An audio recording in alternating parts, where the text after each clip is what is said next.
I wanted to go deeper into today's scripture, which will be coming from Genesis chapter 37.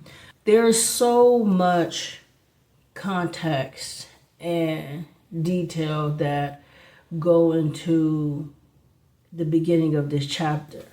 And so let's go ahead and read it. So Jacob lived in the land where his father had stayed, the land of Canaan. This is the account of Jacob's family line. Jacob, whose name is also now in this part of the story, Israel. But Jacob is the brother of Esau. But let's just keep going. Joseph, a young man of 17, was tending the flocks with his brothers, the sons of Bilhah and the sons of Zilpah, his father's wives, and he brought their father a bad report about them. Okay, I'm going to pause right there.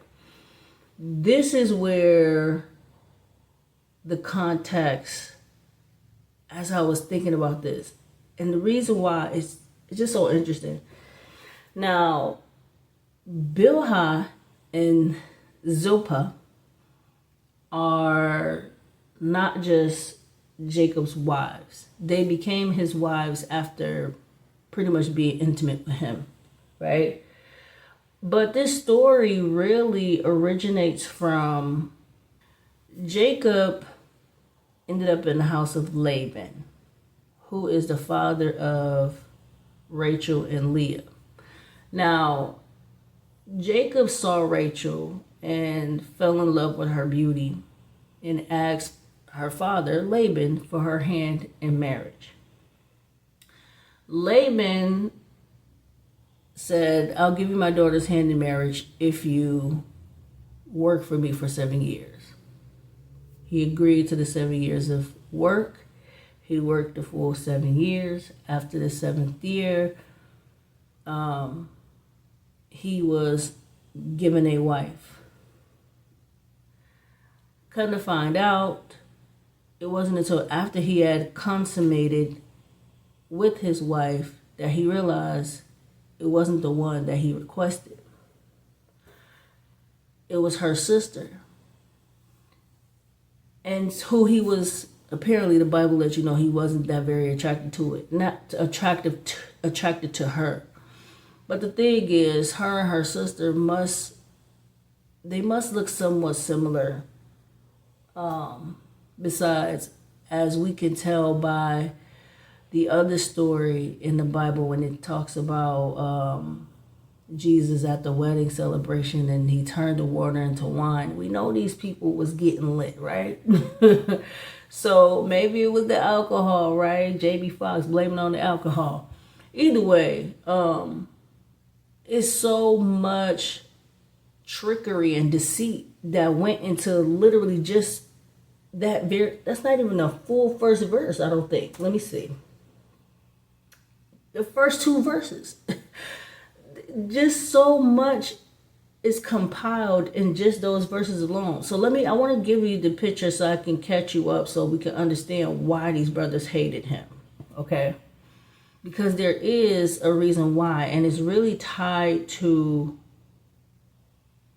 all of the dysfunction and deceit that happened before these boys were born.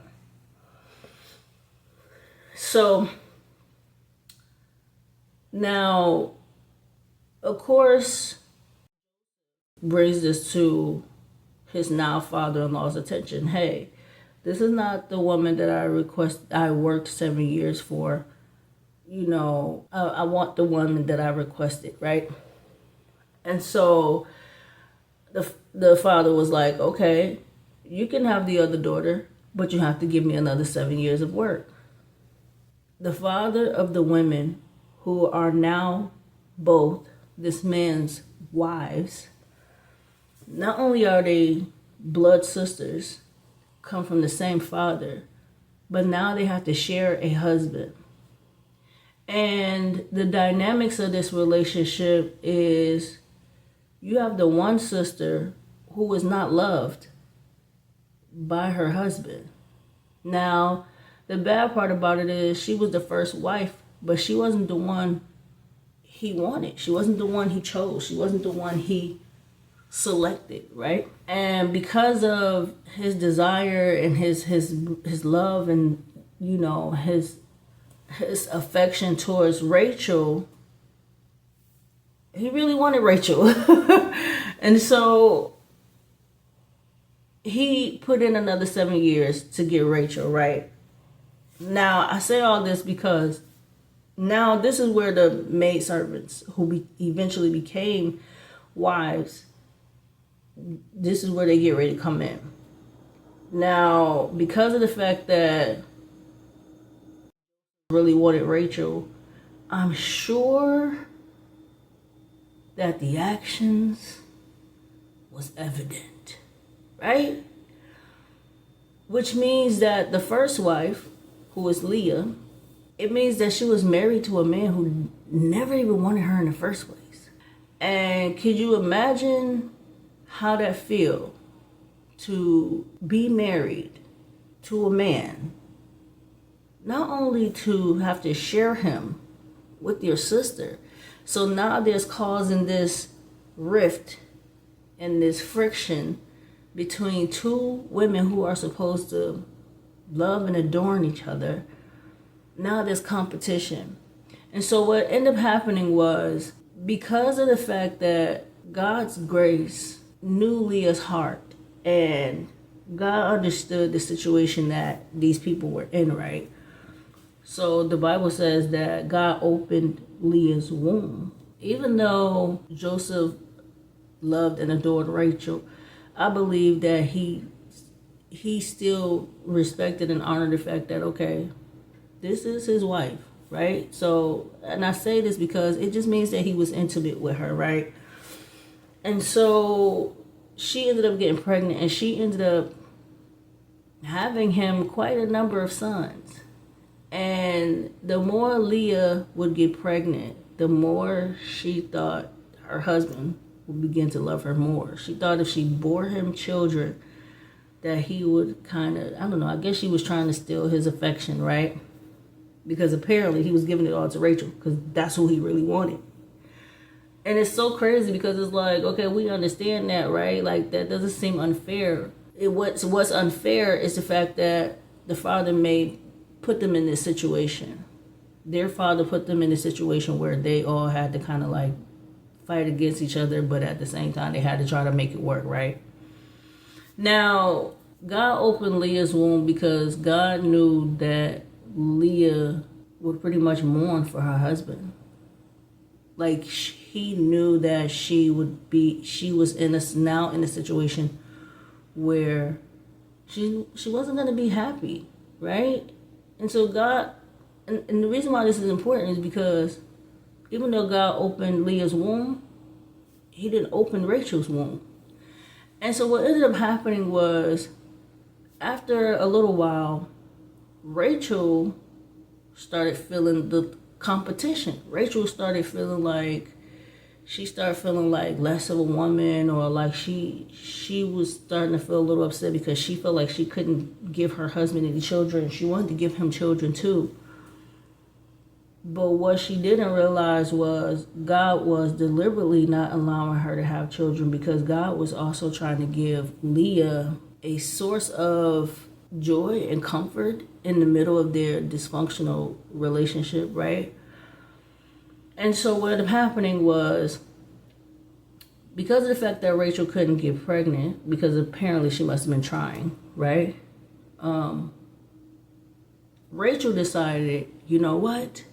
Now, these women must come from a household where, back in biblical days, because you'll hear it a lot, even in the story of Abraham and Sarah, it'll talk about how they had maids and they had servants. They had people who, would serve them. The woman themselves, the individual woman, had other women that would serve them, right?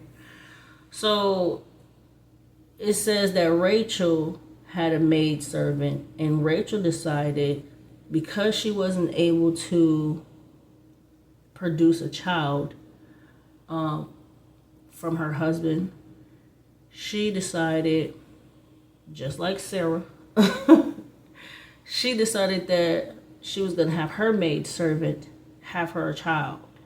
And I don't know, this would make her feel like, I don't know, it just, I guess, competition against her sister, because her sister was able to have children. So she wanted to have a child so she could say, I have a son for him too. So now one of the Puz, okay? Zilpah or Bilpah, one of them. I forget which one belonged to who. Now, so one of Rachel's maidservants, she pretty much gave him to her husband so that she could conceive a child for him, which ended up happening, right? She ended up having the child for Rachel. But, you know, the Bible says that once you lay with a person, you become one with them. So this is the reason why the Bible calls her also his wife, because they slept together, right? And they produced a child. And so in the midst of this, for some reason, I don't know if, I can't remember if God eventually stopped, I don't know if God eventually stopped Leah from having children, but the point of the matter is, she saw that Rachel used her maidservant to produce a son for her. So Leah also was like, well, I'm going to have him have a baby through my servant as well. So she had their husband sleep with her maidservant to have her another child. Now Leah, I think Leah birthed, let's see, it's 12 of them all together, right? The 12 tribes of Israel. It's 12 of them all together. 2 of them came from Rachel. And I think 1 came from Bilhah, 1 came from Zilpah, and all the rest came from Rachel. Rachel had the majority of the children from the man. But she was like in this competition against her sister. She wanted, I don't know, I guess she felt like the more children she had, that will make her the better wife or something. Who knows what was going on in her mind, right? I don't know.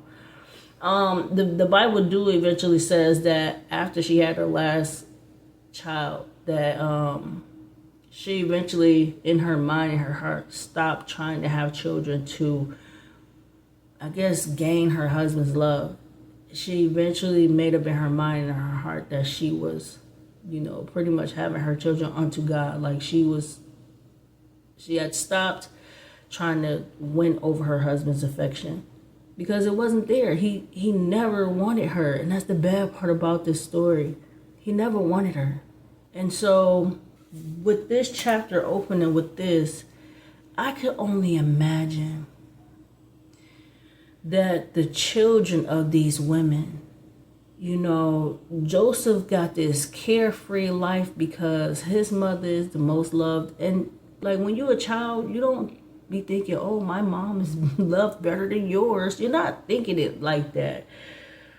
Especially when you're the one whose parent is favored. But when you're the one whose parent is not favored, and when you see your mother going through agony and anguish, depression state, and, you know, dealing with bitter feelings, whether they knew why these people felt this way or not, I'm just saying this, it causes the children, you know, not only are the children not treated well because of how they feel about their mother. Just reading this, the sons of Bilhah and the sons of Zilpah, is already bad enough that he didn't even love his own wife, which was his first wife, by the way. He didn't even love his own wife. But in the middle of these sisters' competition and rivalry. They pulled in other women in their relationships. And so you have these other two women who's not even a factor at all. They were just pawns in these people's lives. They were just used for their bodies. I could just imagine that the only person who probably really got the real respect and the real love is Rachel and her children, because that's who he initially wanted. And all of the drama between the first wife and Rachel, Leah and Rachel, the sisters who should be loving each other, are in competition about trying to win over the affection of their husband. And it's all because their father put this man in this uncomfortable predicament where he has to try to figure out how to appease the women that he is now responsible for. So I can only imagine that, when it says here that Joseph brought a bad report to their father, I'm sure these kids were teed off. Like he going to go snitch, and they already mad because they can see that their father favor him, which means that these kids must don't get barely any attention. They wasn't even in the whole equation in the first place. As far as it's two other women before Bilhah and Zilpah, and these two just got thrown in because of the other two was fighting.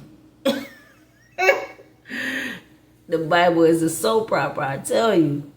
Anyway, so let me try to continue, but because this verse alone is just so impactful, and there's so many layers that is going on and so many things that is happening, right?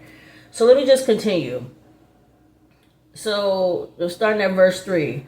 Now Israel loved Joseph more than any of his other sons, because he had been born to him in his old age. And he made an ornate robe for him. When his brothers saw that their father loved him more than any of them, they hated him more and could not speak a kind word to him. I would like to use this as like sign number one. Sign number one. The brothers saw. This is one of those things where actions speak louder than words, right? You don't have to tell someone you love them more or you love them less. Actions shows that, right? And so this is where the brothers' beginning stages of hatred for their brother began. Joseph was 17. They were all young, right? So they hated him and could not speak a kind word. That's important too. Could not speak a kind word. Whenever people hate you, they will find it hard to be kind and to say anything nice. They may say something nice, but then it'll have an undertone of something bitter under it. Anyway, keep moving. Let me keep moving because there's so much. Joseph had a dream, and when he told it to his brothers, they hated him all the more. Now it goes. Let me tell you, because it goes into the dream and why they hated him even more. But look at the verse. Starts off by telling you he had a dream, and after he told them the dream, they hated him even more than how they were already feeling. So the hate that they had in their heart for this dude was just building. And I don't know if it started after he snitched on them. He snitched on them. He tattletaled on them. And after he snitched, they was like, they just couldn't stand this dude, right? So it said, he said to them, Listen to this dream I had. We were binding sheaves of grain out in the field when suddenly my sheaf rose and stood up, while your sheaves gathered around mine and bowed down to it. His brother said to him, do you intend to reign over us? Will you actually rule us? And they hated him all the more because of his dream and what he said. I had my mother tell me one day, you're not supposed to tell people your dreams. You're not supposed to share your dreams with everyone. I thought she was talking about sleeping dreams. I think she was. But this might also go for life goal dreams, you know? Anyway, let me keep moving. Then, starting at verse 9. Then he had another dream, and he told it to his brothers. Listen, he said, I had another dream, and this time the sun and the moon and 11 stars were bowing down to me. When he told his father, as well as his brother, his father rebuked him and said, what is this dream you had? Will your mother and I and your brothers actually come and bow down to the ground before you? His brothers were jealous of him, but his father kept the matter in mind. Now, this is the thing. God is the one who gives dreams. And whether Joseph understood the interpretation of the dreams or not, the father and the brothers did. They understood what the dream meant, right? And maybe Joseph did too. Maybe that's why he wanted to share the dream, right? But this is the thing. His brothers were jealous of him. First, they were mad because they can already tell by the actions of their father that he's favored above them all, right? Then Joseph told on his brothers about something that happened, right? And I'm pretty sure that's kind of where like the resentment started. I probably should title it Resentment Builds. Because that's what it is. It's like there's so much already going on. And the more Joseph just seemed to just be enjoying everything, all the fruits. He get the love of his father. He get to do probably little easy jobs because he's likable or favorable. Who knows, right? I'm just saying. And then not only is he likable, but you know, when people are indulged in any form of wickedness, it could be something like stealing a piece of candy from the store. If your sibling goes snitch, you're not gonna be mad. First of all, you already know you ain't supposed to be stealing. So you doing something you already know you ain't supposed to be doing, which means you're doing something that comes with a level of secrecy, right? And so the fact that Joseph exposed or, you know, told his father, and of course the father probably said something, right? Of course the father said something, so they probably, get out of here, you already... We already can't stand you. He always showing favoritism to you. We don't know why you so special. Right? That's just me just analyzing thoughts, right? Anyway. But yeah, so by the end of verse 11, the hate that was already being stacked upon, now the Bible uses the word jealousy. And by the end of verse 11, that all that resentment that built up became jealousy. Now let me go ahead into beginning at verse 13. Beginning at verse 12. Verse 12 has a different title, which is Joseph being sold by his brothers. Now this one here was intense too. There's a lot going on here. Now, his brothers had gone to graze their father's flocks near Shechem. And Israel said to Joseph, which is Jacob. Jacob, both is Israel and Jacob, right? Same person. Israel said to Joseph, as you know, your brothers are grazing the flock near Shechem. Come, I'm going to send you to them.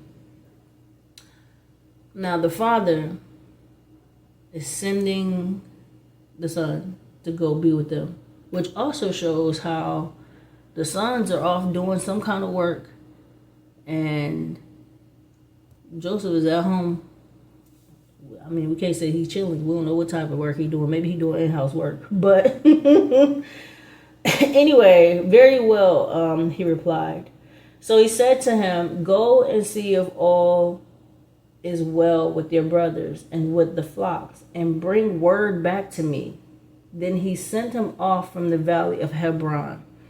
Now, this also speaks into the very first verse, where I don't think Joseph was deliberately intending to, be a snitch or be a tattletale or to just be against his brothers, but just following the instructions of his father, right? Hey, go and let me know how they're doing. Are they all right? Whatever, right? However this goes. So it says, Joseph arrived to Shechem. A man found him wandering around in the fields and asked him, what are you looking for? He replied, I'm looking for my brothers. Can you tell me where they are? He said, can you tell me where they are grazing their flocks? They have moved on from here, the man answered. I heard them say, let's go to Dothan. So Joseph went after his brothers and found them near Dothan.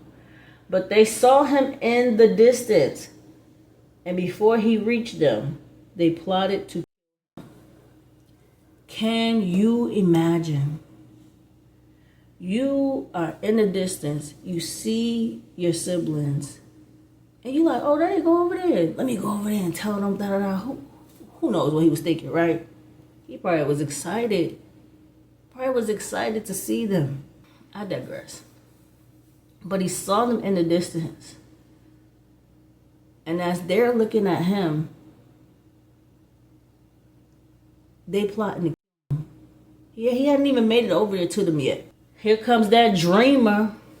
Verse 19. They said to each other, come now, let's throw him into one of these cisterns and say that a ferocious animal devoured him. Then we'll see what comes of his dreams. When Reuben heard this, he tried to rescue him from their hands. Let's not take his life, he said. Don't shed any blood. Throw him into the cistern here in the wilderness, but don't lay a hand on him. Reuben said this to rescue him from them and take him back to his father. What? So Reuben was the firstborn. Reuben is the son of Jacob and Leah. And Reuben's heart posture, or him saying this, it switched the plans from his brothers plotting to kill him to them now thinking of another plan, right? Now let's keep reading. Verse 23. So when Joseph came to his brothers, they stripped him of his robe, the ornate robe he was wearing, and they took him and threw him into the cistern. The cistern was empty. There was no water in it. As they sat down to eat their meal, they looked up and saw a caravan of Ishmaelites coming from Gilead. Their camels were loaded with spices, balm, and myrrh, and they were on their way to take them down to Egypt. Judah said to his brothers, what will we gain if we kill our brothers and cover up his blood? Come. He's like, oh. In his mind, he's like, they're one of them slave drivers. He's like, if we kill them, we don't get nothing. Verse 27. Come. Let's sell them to the Ishmaelites and not lay our hands on them. After all, he is our brother, our own flesh and blood. His brothers agreed. His brothers agreed. Now, this is the way I imagine it. Joseph walks up to check on his brothers. He's probably thinking, oh, there they go over there. Let me go say what's up. Now, anytime whenever you're in a family dynamic, right, you always know who's the favorite, who's liked, who's the most liked, who's not liked, especially if you have a large family, right? You may have like your one or two siblings that you're really, really close to, and then everyone else is kind of like distant, right? That's not all family dynamics, but it's just that when you have siblings, you don't think hatred. You might think, okay, this one's annoyed with me or this one's frustrated with me, but you don't think hatred. And so this dude is walking from the distance, walk up to his siblings, and as soon as he walk up, they snatch off his coat. He probably like, man, come on, y'all play too much. Y'all know Dad made this for me. Whatever. Just painting the scene, right? Anyway, he walks up and they just start snatching his stuff off. They snatch his stuff off and throw him into the cistern, which is pretty much probably big enough to be like a well, maybe a little bigger than a well. The whole point is it was deep. These dudes were so bothered that first they was willing to kill him, but because their oldest brother was like, we not gonna do that.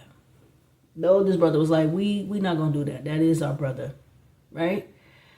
And so one of the brothers got the idea when he saw one of the slave people, one of the slave drivers, one of the people who go and trade people. They saw, we could get a couple dollars for this food. Okay, Ruben, we ain't gonna kill him. We just gonna make some money off of him, right? So, let me keep going. Now, verse 28. So when the Midianite merchants came by, his brothers pulled Joseph up out of the cistern and sold him for 20 shekels of silver to the Ishmaelites, who took him to Egypt. Now, verse 29, when Reuben returned to the cistern and saw that Joseph was not there, he tore his clothes. One of the patterns I noticed that whenever people are in distress or whenever they're sad or whenever something happens, they tear their clothes off. It's supposed to be like a sign of like hurt, pain, right? Anyway, Reuben obviously must have went somewhere, and these dudes were still plotting on this brother. So you got the oldest brother who seemed to have a little bit more sense than the rest. I mean, I'm sure he felt that jealousy or, felt some type of way too, but maybe because him being the oldest, and he just was like, that's still our brother. Like, we shouldn't kill him, right? Anyway, let me just keep going. He went back to his brothers and said, the boy isn't there. Where can I turn now? Verse 31. Then they got Joseph's robe, slaughtered a goat. They killed a goat just to cover up their mess. Slaughtered a goat and dipped the robe in the blood. They took the ornate robe back to their father and said, we found this. Examine it to see whether it's your son's robe. He recognized it and said, it's my son's robe. Some ferocious animal has devoured him. Joseph has surely been torn to pieces. Then Jacob tore his clothes, put on sackcloth, and mourned for his son many days. Verse 35.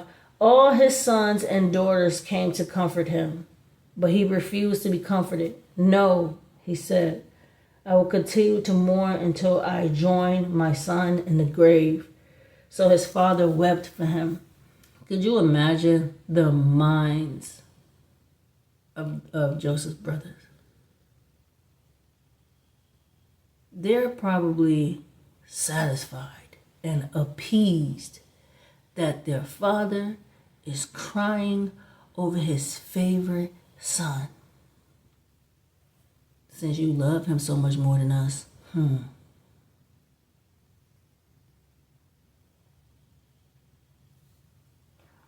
But you know what I realized in this story? Those sons never said anything about how they felt. And maybe they did, but the Bible doesn't express it, right? And I just look at it like this. Those boys never said to their father, this makes us uncomfortable. These boys never even said to Joseph, we don't like when you do that. But they really should have been having a conversation with the father. Hey, we know that that's your favorite wife and everything, but we your sons too. And whenever you do X, Y, and Z, this makes us dislike our brother a little bit. This makes us kind of want to hurt him, right? No one had the conversation.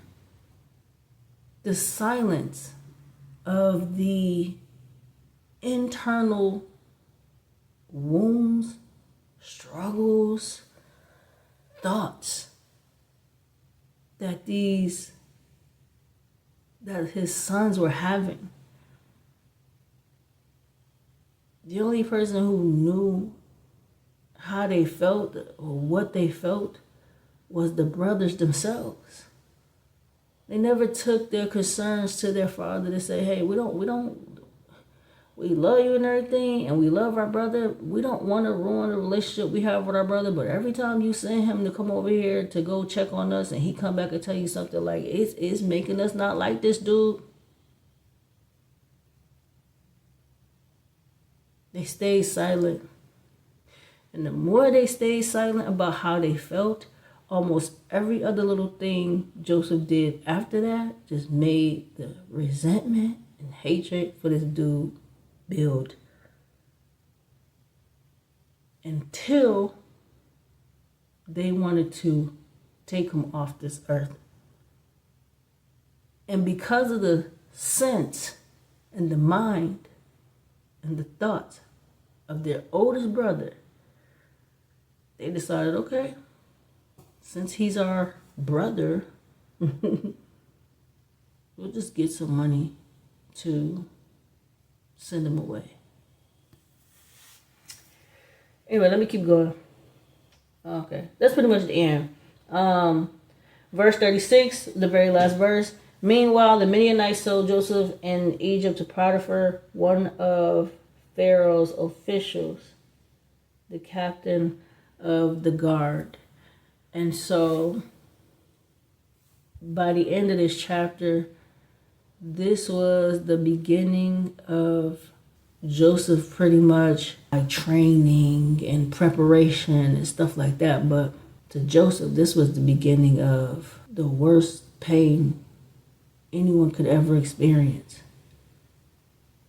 The first one was recognizing, learning, identifying, and finally accepting and coming to terms with the fact that your own brothers hate you so much that they were willing to put your life into the hands of someone who would make you a slave. And so it's deep, y'all. It's deep. But this story resonated with me too. Anyways, I just want to say, Lord, I thank you for everything that you do, everything that you are, everything that your word says, everything that you reveal. Because more than anything, your word was created so that we not only find understanding, but so that we may find protection and learning how to avoid the traps and the snares. In Jesus' name I pray. And so, I'm going to end it here.